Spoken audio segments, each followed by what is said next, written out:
Alright, so you guys want to go see every one of my fish tanks? Alright, little disclaimer here, a couple things, 3 things. One, we gotta film on this little camera. I may or may not have broken another camera and I need to use this until then, so quality and the picture, little things would be a little bit different. Secondly, everybody says that every time I go on a trip, something happens in the gallery, so we're back from Florida. We're going to take a look at all of my aquariums. We're going to see that nothing's happened. It's just sometimes things do happen whether I'm here or not. Coincidentally, sometimes it does happen when I'm gone, but that is the last trip of the year. Unfortunately, I'm not able to make it to anything else except Aquashella Chicago. I'm going to leave a link in the description below so you can get your tickets now. Make sure you get them now. Otherwise, it could sell out like the last time. It was in Dallas and people were getting turned away at the door. It's an amazing show. I hope to see many of you guys there. I'm going to do my best to make sure it is the best show that you guys attend by doing some really cool things. First and foremost, let's just get to the fish. When we walk in the door, the 375-gallon aquarium with the 500 or the 120-gallon sump. I don't want to look at it anymore. This is a 500-gallon system which contains the Redtail catfish. You guys will remember that we got this little guy when he was only, what, 2.5, 3 inches long? Now he's about 22 inches long. I don't know the dates. I didn't really look it up before filming this video, but it's probably been around a year. So next time you see a cute little cuddly Redtail catfish, keep in mind that it's gonna grow to an absolute monster in a very short period of time. Now, a lot of people say that this aquarium is a waste of a large aquarium for just one catfish, and it is a bare tank.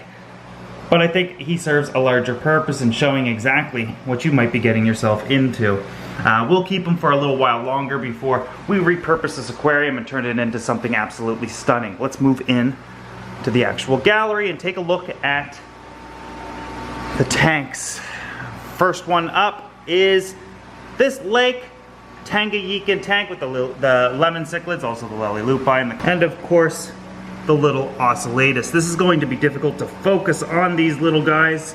This camera just wants to do its own thing, but as you can see, they're absolutely adorable. They are putting on size. Everybody in this tank actually looks absolutely phenomenal. Nothing really new. The plants aren't doing so well, but we knew that coming into this, that these guys might not make it, but they're lasting a lot longer than I thought. I never really liked this tank with plants anyway. I think what I might do here is remove all the plants, add more substrate, and this tank should be good. Of course, all of the fish will grow far more in time and it will fill out this tank. I do know that it looks incredibly empty. Then of course, we gotta get rid of this reflection. This is a very difficult camera to film with, unfortunately. Sorry guys. This is the Vieja aquarium. Everybody's doing absolutely phenomenal. This dominant male here, looking incredible. This tank, of course, is doing well, besides the idea and the fact that the original tank actually, entire bottom cracked and I was able to swap it out without anybody knowing. I do like, and I feel like I have to show everything in the gallery, whether it's good or positive. And unfortunately, the negative stuff always gets the more attention. That's just, you know, the more views and whatnot. So, and it seems like a lot of bad things can happen in a big fish room or when you have a lot of aquariums, but not really. We just make sure that we jump to the bad stuff because of 2 things. One, there's a learning lesson there, and 2, they just do well on YouTube for views. But the Vieja are doing absolutely fantastic. They're just stunning, absolutely beautiful fish. The planted tank, oh, this looks horrible on this camera, but see if it'll balance its color out. It's filling in nicely. I'd say within a couple of weeks, we're gonna add in some, a nice large school of tetras. Of course, I didn't clean these tanks or anything when I came in here, so I got a little bit of algae there. I'll scrape that off, no problem. My favorite tank right now though has got to be the Waru tank. It's not that bright in person. It is showing up really bright on camera. I actually took Susan's plants. These are just a plastic fake plant and then draped it across the top. As you can see here, we only have 3 pieces of wood in here. We have this one, and this one, and we're just making it look like logs or roots are coming through the water surface. We left the rocks as is. We tossed in a little bit of leaf litter, and this tank is looking really good. The Waru here, of course, in the back. All of them are fine. This is one of the plecos. He's getting a bit of natural sunlight there. There is another pleco in here somewhere. Vampire, I'm not sure. And then we have, of course, the holding tank. I know what I want to do here. It's going to happen this week, most likely, or on the weekend. So we'll just skip it. Everybody's fine in there. Susan. Susan's looking really juicy lately. She's really actually quite large. Probably 10 inches, something like that. Then we have the bass, of course. I think this guy is the only one we'll end up keeping.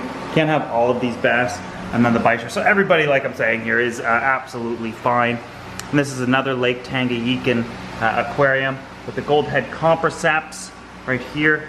There's plenty of them. Then the Julies, or the Julie chromis, I believe they're called. I can't remember. And then lots of the shell dwellers as well, the Simless. The only thing different in this tank is a couple of the plants came loose. We do have new growth here and there, so that's a positive sign. I don't have any spawning just yet, but within the next few weeks I suspect we will, because a lot of the shells and a lot of the sand is being rearranged. Everybody's making their territories, which is a positive sign. Fish make territories for only one reason typically, and that is to attract the opposite sex and or set up for mating. It usually has to do with breeding. One of a fish's main things they want to do is breed. Survive and breed. Survival, of course, comes with eating and protecting itself, but breeding is its number one thing. Everything wants to reproduce, especially humans. That is the 7 120-gallon tanks. Each tank has a 40-gallon sump. I'll have the identical lighting on them. I will be adding more lighting to some of these. And then, of course, the 2,000-gallon aquarium. First and foremost, let's take a look at these guys. This guy's missing a scale, probably just due to a little skirmish. Otherwise doing just fine. There's one of the pearls down there. Another big pearl here. See if we can get a different angle. And then the others in the back there. But ultimately, everybody is doing absolutely phenomenal. I do have some changes and things that I'd like to do here shortly. I want to break down all these tanks and talk about them individually. I want to make some adjustments and changes to some. We're going to do a specific video on the 2000s. We're not really going to be showing it much today. There's some big changes that I would like to do in here, not with the stocking, but rather the scaping, and talk about them, things that I want to change, and get your guys' feedback. This tank is probably going to be okay. There's not much I want to change there. We talked about that one. This one's got to get a couple hundred tetras here shortly. This tank here is done. That tank, I know what I want to do for escape. It just came to me this morning and I want to do it. We're just going to go for it, see what happens, and I think it should turn out pretty good, or at least look pretty good, but we'll just have to wait and see, I guess.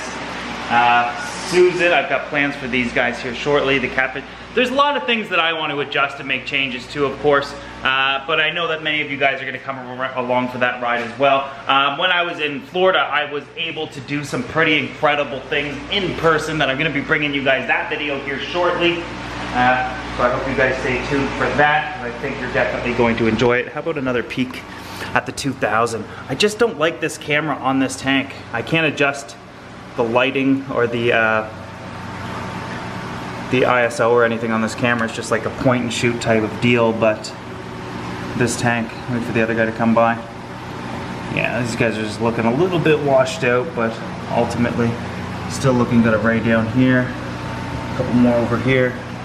But yeah, ultimately this tank and everything did just fine with me leaving. It always does, but every once in a while something happens. But to be honest with you, things happen when I'm here more often than I'm not, and it's usually my fault. I do a lot of flooding, I forget that I'm filling a tank, etc. You get the idea. Anyways, guys, I hope you enjoyed today's video and this rapidly quick update. I got a lot of things I got to catch up to, and a lot of videos that I want to make for you guys. I think you're really going to enjoy them. If you want to stick around for that, you're not subscribed to this channel yet, make sure that you do so you don't miss it. Oh, and before you go, I should probably also mention that I will be bringing out 2 more 120-gallon aquarium systems out here shortly. I don't know when, but I do have the spots already picked out. And so that means we'll have 9 of these 120s kind of wrapping the entire area. Let me know your thoughts on each individual tank if you can, and what I should do with them, especially the 375 and Susan's tank, because we have some fun and interesting things planned for Susan. She's not going anywhere, don't worry about it.